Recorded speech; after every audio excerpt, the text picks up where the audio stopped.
Una vez más, os ofrecemos un nuevo programa de Poetas en la Radio. Un espacio dedicado al estudio de la poesía, con poetas actuales, mujeres todas ellas. Ana Merino, Aurora Luque, Rosa Lentini, Ana Rossetti, Ada Salas, Pureza Canelo, Fanny Rubio, Elena Medel, Berta García Faet, son algunas de las escritoras invitadas por las artífices de este espacio. Ana Zamorano Rueda, profesora del Departamento de Filologías Extranjeras y sus Lingüísticas en la Facultad de Filología de la UNED, y Rosa García Rallego, poeta, ensayista y crítica literaria. Hoy las dos nos acercarán a la obra de Yolanda Castaño.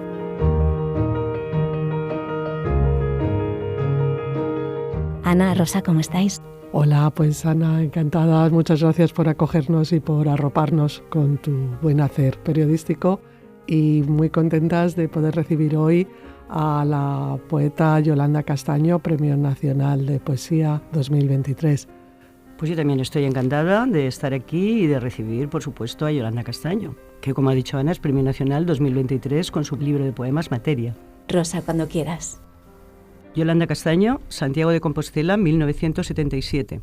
Poeta, editora y gestora cultural. Es licenciada en Filología Hispánica por la Universidad de A Coruña, donde realizó también estudios audiovisuales. Su poesía se ha publicado en varias lenguas y ella misma ha traducido sus poemarios, escritos originariamente en gallego, al castellano. La autora desarrolla también una faceta como gestora cultural independiente y ha llegado a crear la Residencia para Escritores/Escritoras en A Coruña, Residencia Literaria 1863, que, como es sabido, es el año de la publicación de Cantares Gallegos de Rosalía de Castro en Vigo y que marca la referencia para la celebración del Día de las Letras Gallegas. Asimismo, dirige festivales, talleres poéticos, ciclos de recitales poéticos, proyectos de poesía como Poetas Dinversos en A Coruña o el Festival de Poesía Pontepoética en Pontevedra y el taller de traducción poética en la isla de San Simón titulado Con Barqueira e Remador, entre otros. Trabaja también en proyectos híbridos de poesía y otras artes, como la plástica, la música, performance, vídeo, poesía, danza o arquitectura. Ha sido también secretaria general de la Asociación de Escritores en Lengua Gallega y ha trabajado como guionista y presentadora en televisión. Junto a la poeta Olga Novo, codirigió la revista Valdeleite y durante el año 2007 fue directora de la Galería de Arte Sargadelos en A Coruña. Yolanda Castaño es una de las más firmes defensoras de la lengua gallega, ya que viaja desde las fronteras gallegas y españolas para llevar la literatura gallega a países como China, Macedonia, Armenia, Argentina, Alemania, Italia, entre otros, resultando así una gran difusora, como decimos, de la literatura y cultura gallegas. Entre este variado perfil y sus numerosas actividades, queremos resaltar unas palabras de la propia autora en lo referente a la poesía.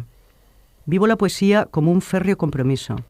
La poesía proporciona un lenguaje alternativo a los discursos del poder, de los medios de comunicación, a los discursos dominantes. Mediante este lenguaje alternativo nos puede ofrecer otro mundo, otra posibilidad de relacionarnos con la realidad y, por tanto, otras formas de vivir. Yolanda, precisamente el 15 de octubre de 2024 tuvimos ocasión de asistir al recital dramatizado de tu poesía en el Teatro de la Abadía de Madrid.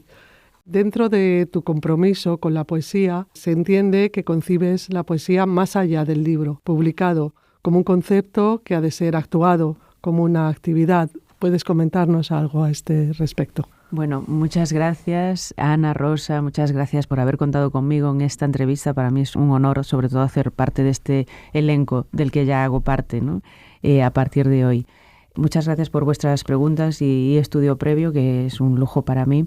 Para mí, efectivamente, la poesía excede la página, no por darle un enfoque especialmente moderno, sino casi al contrario, ¿no? Me remonto a los orígenes de la poesía y soy muy consciente de estos cuando pienso que la poesía nació para ser cantada, no nació para el formato libro que hoy más frecuentamos, quizá, y que está muy bien, por supuesto, pero soy muy consciente de ese origen que la hace entroncar más con la oralidad, con el espacio, si quieres, de lo escénico, que quizá fue algo de lo que pudimos ver ese 15 de octubre. Me apetece conectar con ese lenguaje más allá de lo escrito y que es capaz de tender la mano a otros códigos expresivos. bueno, pues dándole matices igualmente creativos, pero quizá más amplios, y contribuir a crear nuevos públicos y encontrar nuevos asideros. Los libros de poemas de Yolanda Castaño son los siguientes. Elevar as pálpebras, 1995, Premio Fermín Bouza Brey, 1994. Delicia, 1998 y 2006.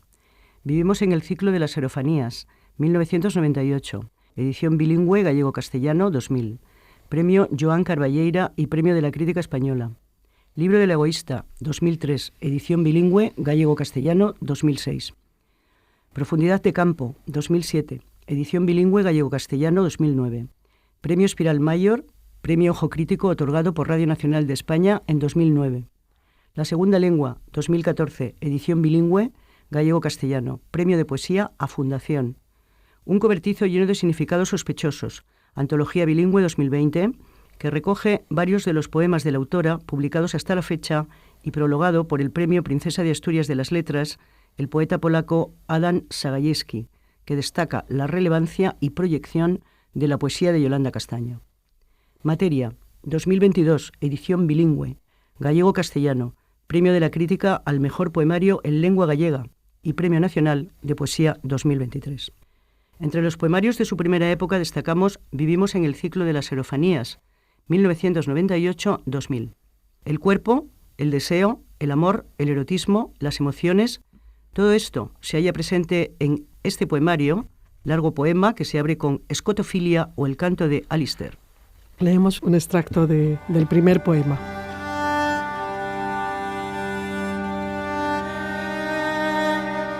Abrigaba horas de luto clavadas por el cuerpo entero, los espectros de la ausencia pintados en los labios agrios y las manos enfermas de carencias. Pero estuvimos buscándonos por las calles de las mismas noches, y así fue que vino a ser mi príncipe de las tinieblas, yo temblando de impaciencia bajo los colmillos de agonía, para lloverle en sangre fresca y aplacar mórbidas hambres. Yolanda, esta mención que haces a Alistair, creemos Alistair Crowley, novelista, poeta, ensayista, ocultista, místico británico de principios del XX. ¿Cuál es el sentido o el objetivo de titular la primera parte, que es prácticamente todo el poemario, con el canto de Alistair? Bueno, había una alusión que por una parte es como muy personal, por esos nombres también con los que nombramos a nuestros seres queridos, los nombres de la ternura o de la pasión, y esos son alusiones que al mismo tiempo, por supuesto en este caso, pues hacen alusión a toda una estética gótica que quizás tocaba ese poemario, creo, ¿no? En esa época, ¿no? Hemos ido atravesando distintas estéticas, distintos tonos, distintos registros a lo largo del, pues eso, de la evolución de mi trabajo, y la estética que propone ese libro toca algo también, esa aura gótica un poco, ¿no? Es una estética muy bella. Muchas gracias. La segunda y última parte, titulada Poética del Desencanto, consta de un solo poema y finaliza con los siguientes versos. Me rehago en lama, me revuelco en el fango, una vez y otra más, el discurso fracasado. Yolanda, parece una unión entre el cuerpo con la escritura. ¿Es así? Hay mucho de eso. Me encanta escuchar esta reflexión de Rosa, porque es curioso y casi mágico cómo a veces las pequeñas reflexiones o los hallazgos de otro tiempo entroncan con el tiempo presente, ¿no? Y acabo de recordar unas palabras muy recientes de la última Premio Nacional y compañera mía Chus Pato, que decía: las mujeres escribimos desde el lodo, ¿no? Me acaba de resonar muy instantáneamente después de que generosamente recordaseis estos versos, ¿no? De rehacerse en lama. Y creo que la poesía hace también un poco eso, ¿no? Recupera materiales a veces bajos también, bueno, como lo torpe que son las palabras ordinarias, ¿no? Intenta hacer de ellas algo más. Creo además que la poesía es el género literario en el que más se expresa el cuerpo. El cuerpo, por supuesto, entendido en un sentido muy amplio, ¿no? Las impresiones, las sensaciones físicas, pero mucho más allá de físicas, las no racionales, diría yo. Creo que el lenguaje poético entronca con la parte menos racional e intelectual de nuestro lenguaje. Creo que de lo cognitivo no hace parte solo lo más racional, lo más intelectual, sino también las impresiones, las corazonadas, lo inconsciente, las sugestiones, las emociones. Y todo eso creo que se expresa de manera más directa a través de un lenguaje poético que le da mucha más voz que un discurso mucho más intelectual. Así entiendo la poesía también. Creo que con palabras se pueden hacer cuadros muy figurativos, como decía, casi prácticos y pragmáticos, pero creo que con las palabras también se pueden hacer cuadros abstractos que también comunican, pero lo hacen mediante otros derroteros menos racionales. Libro del egoísta, 2003-2006. Tiene como tema central la identidad. Se cuestiona la identidad propia con cierta dureza y autocrítica, ya desde el propio título. Leemos un breve poema. Estoy resbalando por una flor caliente. He estado siempre cansada. Este egoísmo voraz que insiste en la miseria. Pulsa a mi vigilia la única fortuna de los locos, la que no comprendió nada pero lo sintió todo. Y en las madrugadas hago panegíricos a esta Yolanda mezquina que sabe venderse y conoce el final. Distintas voces, identidad o identidades diversas, desdoblamiento de la voz poética. La identidad en este poemario es plural. Vuelve también el tema amoroso-erótico en los poemas en prosa de la tercera parte. Era toda tu prole de orfanatos contra mis versos visitados. Pero abrázame fuerte y mucho rato para ver si no nos damos cuenta de lo que se nos va cayendo por detrás. En este poemario se da también una fusión de géneros. Poemas en prosa, unos breves, otros brevísimos, también un grupo de poemas largos. Aparece asimismo el género epistolar, como en una carta escrita a Chus, y algunos poemas en forma de diarios. Leemos uno de estos poemas.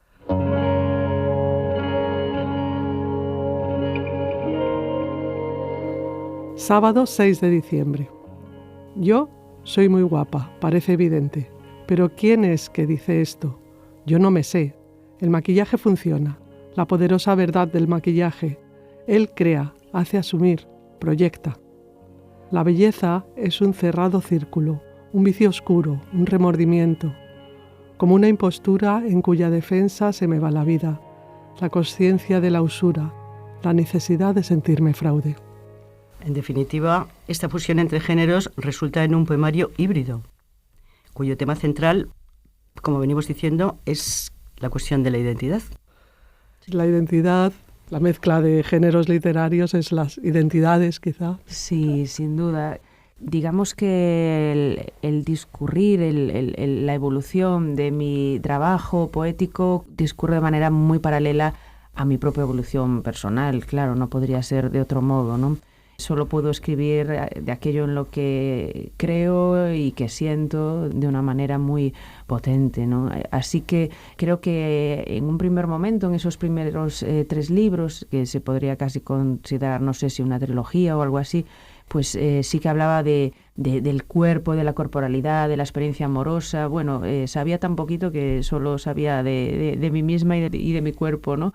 Y luego, al ir madurando de algún modo, pues empecé a verme un poco más desde fuera, intentar averiguar quién era yo, y con ese tratar de averiguarlo y de verlo también reflejado en el otro, siempre en los otros, pues empecé a interesarme por el tema de la identidad, quiénes somos, qué pintamos aquí.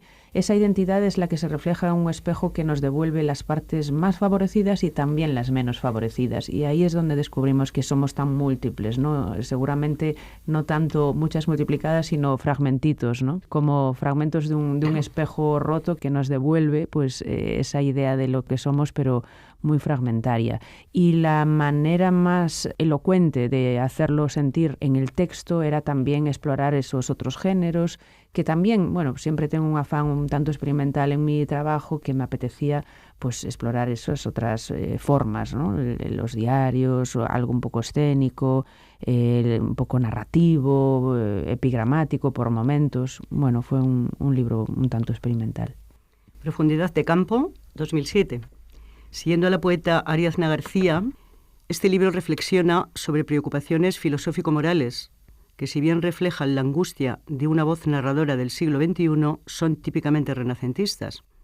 El texto plantea la construcción de la identidad y la existencia o no del libre albedrío.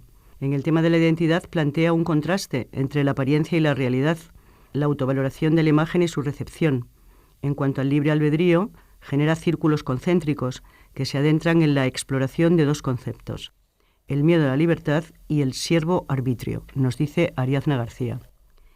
Insertada en la primera parte del poemario se halla la sección titulada Freak of Nature, fenómeno de la naturaleza, que consiste en un diálogo entre un interlocutora anónimo y Pinocho. Esta parte está escrita de forma teatral. El tema central de este diálogo parece girar en torno a la mentira.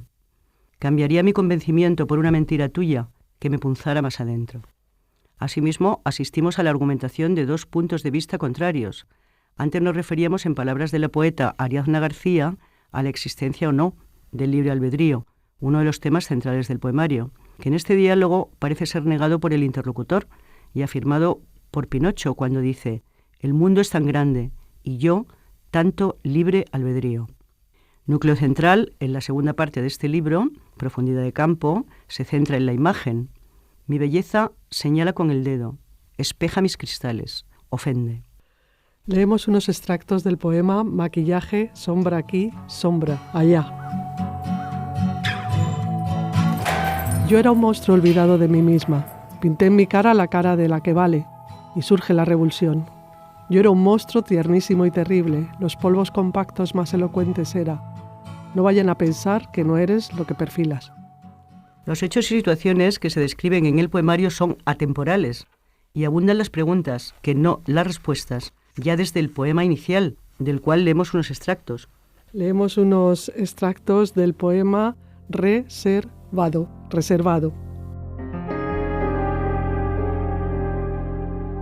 ¿Cómo dejé que todo esto me sobreviniera? Mi propio sueño se marchó de mí conmigo. No puedo permitir que se me malinterprete una vez más. ¿Por qué me afectas? ¿Por qué me afectas todavía? ¿Por qué me desesperas? ¿Por qué todavía me desesperas? Si me tomo un descanso, ¿eso me hará irresponsable? Si soy vulnerable, ¿seré pisoteada? Si me fuesen peor las cosas, ¿me querrías acaso más? ¿Dónde estabas cuando te necesité? Si no quiero, es que no quiero. ¿Dónde estabas cuando te necesité? El problema de la identidad y de su construcción, esta vez quizá en el lenguaje, parece ser el tema de este libro, Profundidad de campo. No sé si... Creo que hay algunas líneas de este poemario que podemos rastrearlas ya en el poemario anterior. Hablabais de la identidad y creo que ya algunos de los extractos que fuisteis tan amables de leer del libro de la egoísta ya hablaban un poco de la imagen también, de la construcción de esa identidad a través de la imagen. Y creo que un pasito más allá, en Profundidad de campo, se analiza no tanto la identidad como más en concreto la representación de esa identidad y toda la problemática asociada a la representación de esa identidad. ¿Qué es lo que nuestra imagen revela de nosotras? Pero ¿qué es también lo que calla e incluso lo que miente? ¿Qué es lo que las primeras impresiones dejan en los demás de nosotras? ¿Nos sentimos identificadas con esa imagen que proyectamos? ¿Cómo nos relacionamos con ella? ¿Qué parte es fingida? ¿Qué parte es efectivamente impostora? ¿Qué parte es real? Todo esto viene atravesado por una perspectiva de género porque se complica mucho más y viene cargado de connotaciones y de un montón de cuestiones en el caso de las mujeres, ¿no? De esa construcción, de esa expectativa social, etcétera, ¿no? Así que creo que de todo eso hablaba un poco Profundidad de campo, explorando en la experiencia que es también un poco proyectarse en el espacio público en el que tu imagen pues tiene un impacto un tanto especial. La segunda lengua, 2014. Según la propia autora nos indica, el poemario habla de la comunicación, del lenguaje. La lengua, esa membrana a través de la cual nos ponemos en contacto con el mundo y mediante la cual nos construimos. En esta lengua, filtro para conectarnos con los demás, adquiere para la poeta una importancia capital la tradición literaria, lo escrito anteriormente. Así lo deja ver en su poema Reciclaje. Leemos el poema Reciclaje.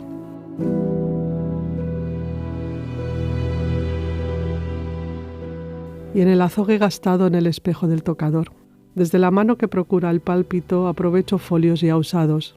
La tinta negra de la otra cara se advierte por detrás y pienso que también se escribe así, anotando palabras nuevas mientras otras anteriores se transparentan.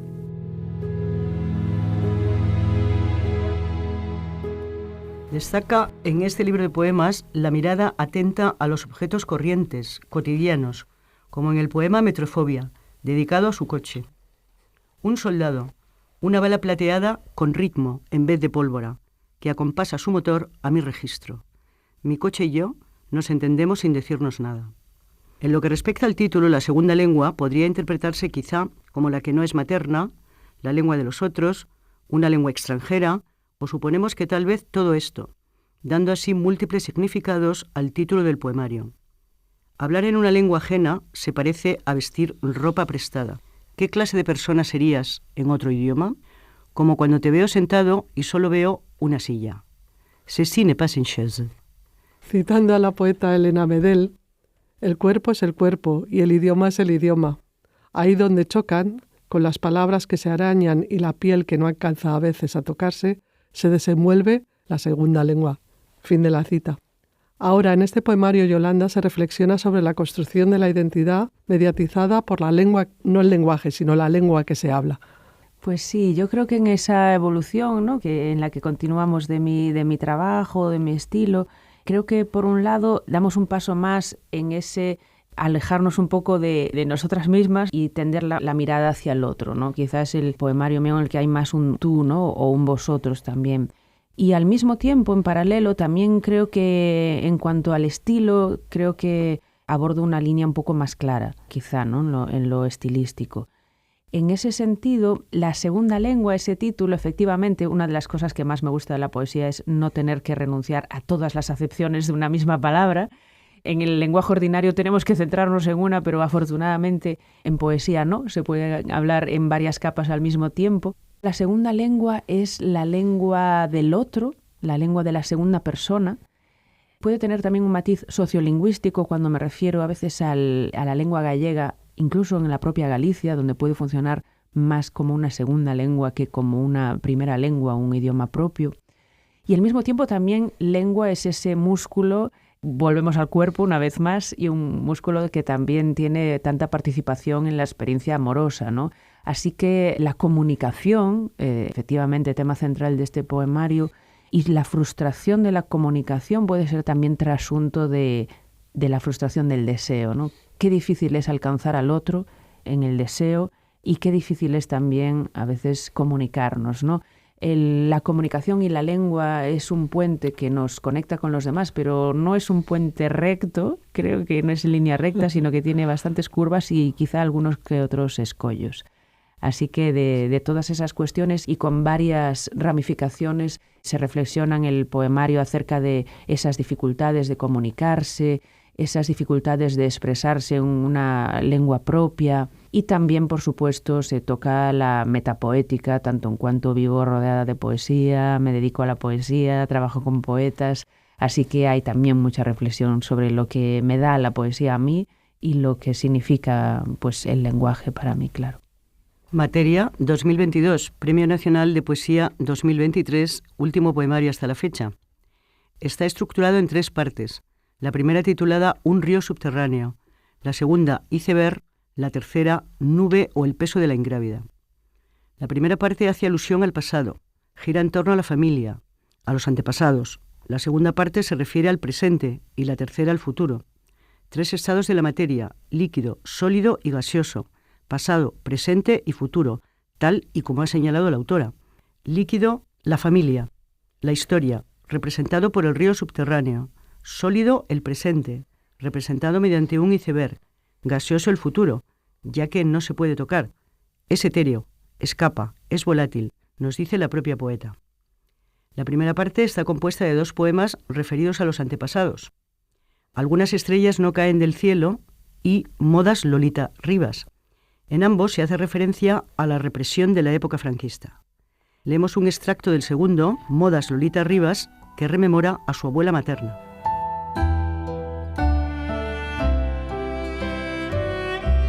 El tiempo era muy pequeño y tú en él apenas cabías.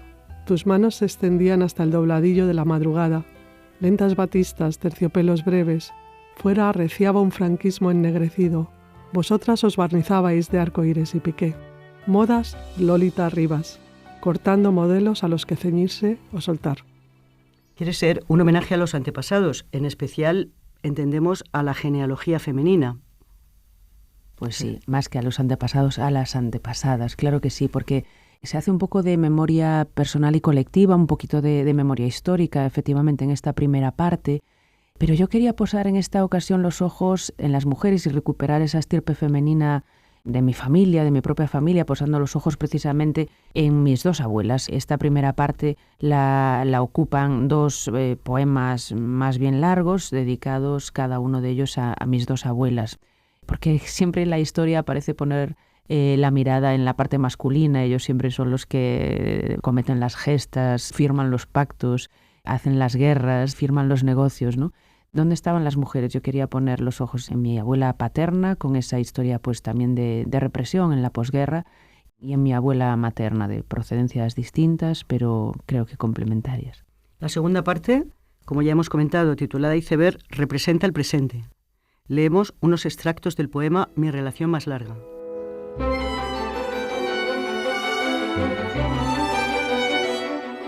Mi relación más larga. No es algo para contar en público, pero tengo una relación con mi casa.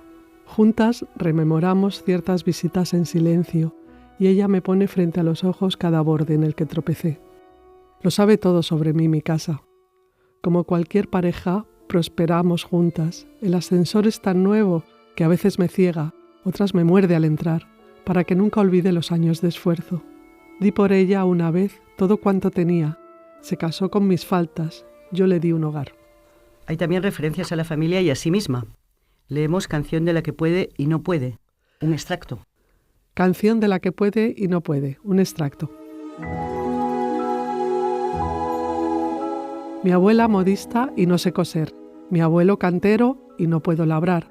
Zahorí mi padrino y no encuentro el agua. Fui marino mi padre y no sé navegar. Esta sección segunda contiene, como la primera parte, poemas a las antepasadas, abuela, madre, también al hermano y a las amigas. En definitiva, todos los lazos que conforman las relaciones afectivas se hallan presentes. Yolanda, hemos estado hablando del cuerpo y del lenguaje como elementos constitutivos de esa identidad que constantemente andas en busca. También nos construyen la familia, los amigos, tal y como pareces asumir en tus poemas. Pues sí, en esta segunda parte, efectivamente, en la que aparece el presente familiar, como no iba a haber un poema dedicado a mi padre, a mi madre, a mi hermano, a los parientes más cercanos, pero no solo, porque creo que la familia es evidentemente un concepto en constante transformación, afortunadamente, y la entiendo en un sentido tan amplio que le doy cabida también, ¿por qué no?, a mis amigas, incluso a mi casa, con la que tengo una relación tan íntima como nos pasa a muchas, e incluso parejas o exparejas que, pues eso, lejos de ser un catálogo de conquistas, bien pueden incorporarse a un mapa de nuestra afectividad, ¿no? Si nos siguen acompañando para bien ser. Creo que somos materia familiar en mucha mayor medida de lo que pensamos, ¿no? Que quizá como el iceberg no se nos ve todo desde fuera, queda una parte un poco más oculta, pero somos filias y fobias, querencias, tendencias, expectativas en enorme medida, ¿no?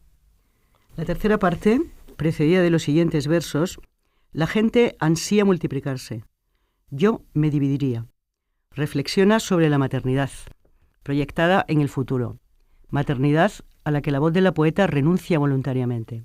No se trata de estar en contra de la maternidad, sino una renuncia personal a la misma por entender que la vida de la persona entraría en crisis y podría representar un obstáculo a la propia libertad.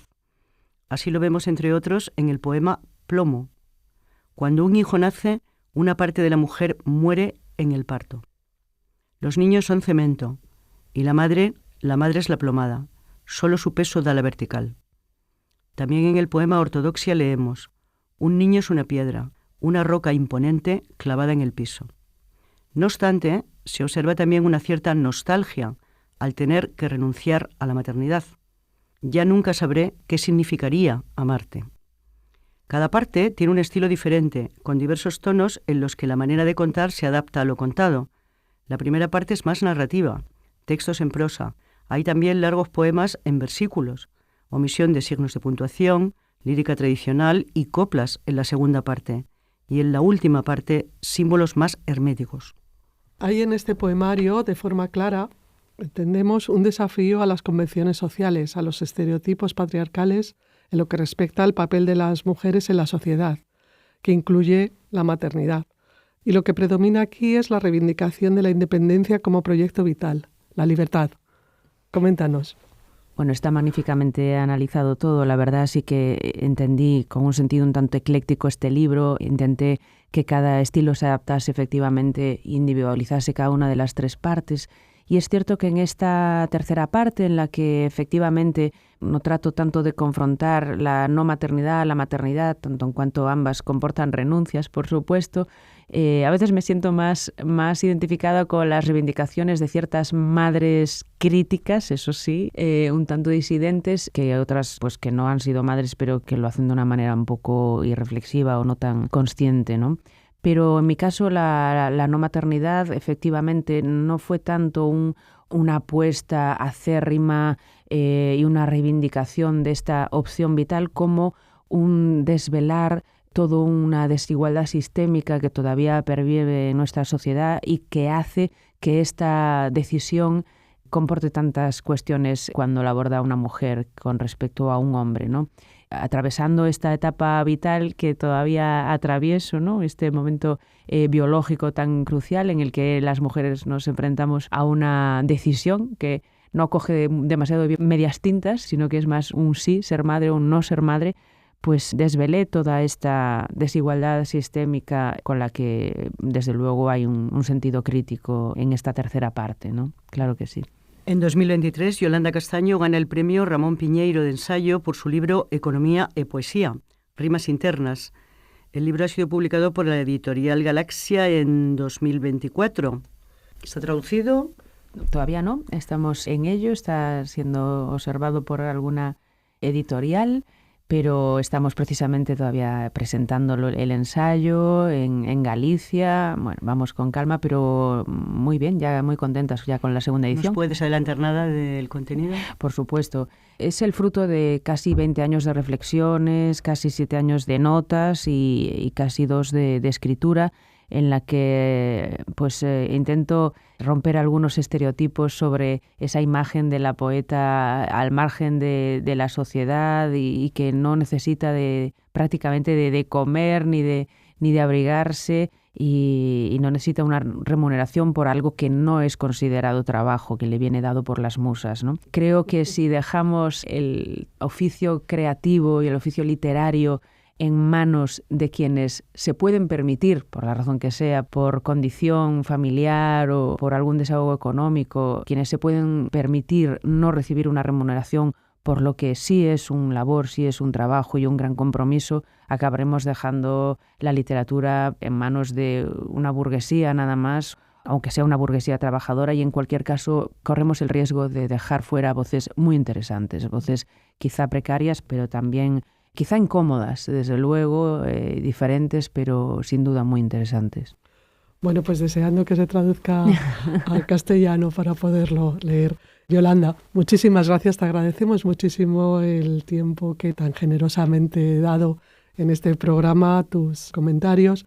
Y también, bueno, vamos a agradecer a Rosa García Rallego su aproximación crítica a la poesía de Yolanda Castaño, a Ana Martínez, la redactora de nuestro programa, que nos da forma, y también al equipo técnico que nos cuida siempre muchísimo y que nos hace que luego lleguemos a las ondas con un sonido impecable y bueno, con una voz que parece otra.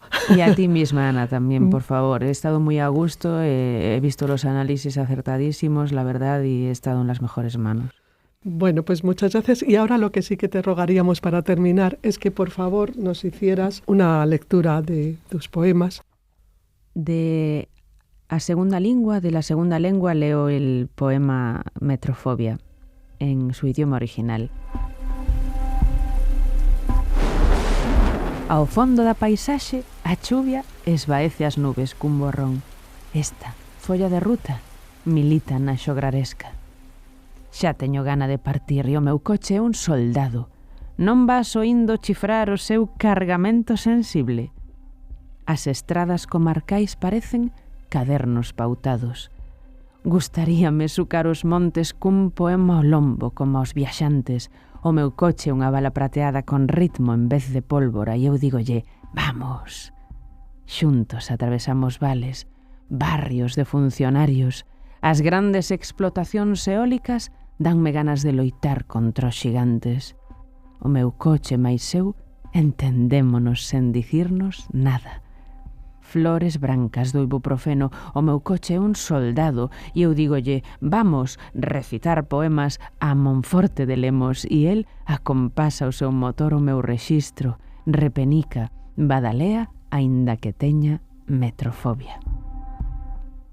E leo ahora de Materia el poema A miña relación máis longa, mi relación máis larga.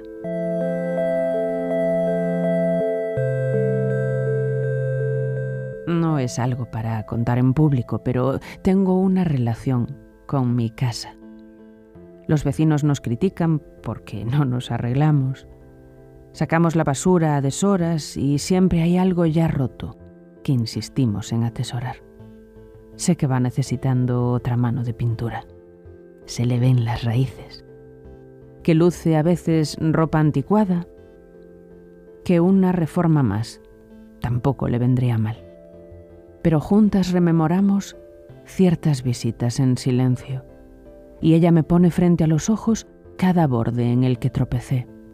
Siempre hay, en la intimidad, un cuarto mal ventilado. Protegemos el secreto de aquella esquina sucia, guardamos juguetes inútiles y hay un cajón que no abrimos jamás. Lo sabe todo sobre mí, mi casa. Nos divierten objetos tontos que ya no casan con nada. Nos frotamos, la una a la otra, alguna que otra vez. Por momentos, su amor es severo. Con los años entendí que una calefacción central no me alertaría de los peligros de la confortabilidad. Pequeña testaruda, ¿quieres decir que quererte no va a dejarme nunca descansar? Como cualquier pareja, prosperamos juntas. El ascensor es tan nuevo que a veces me ciega, otras me muerde al entrar para que nunca olvide los años de esfuerzo. Yo sé que también me ama, que cuando pierdo la paciencia y quiero bajar antes por las escaleras, una puerta automática se abre para decirme que no siempre la gravedad está de nuestro lado. Sabe de mi cuerpo mucho más que nadie. También ella me toma en sus brazos cuando me pierdo. En su regazo he llorado todos mis espantos. Di por ella, una vez, todo cuanto tenía. Se casó con mis faltas. Yo le di un hogar.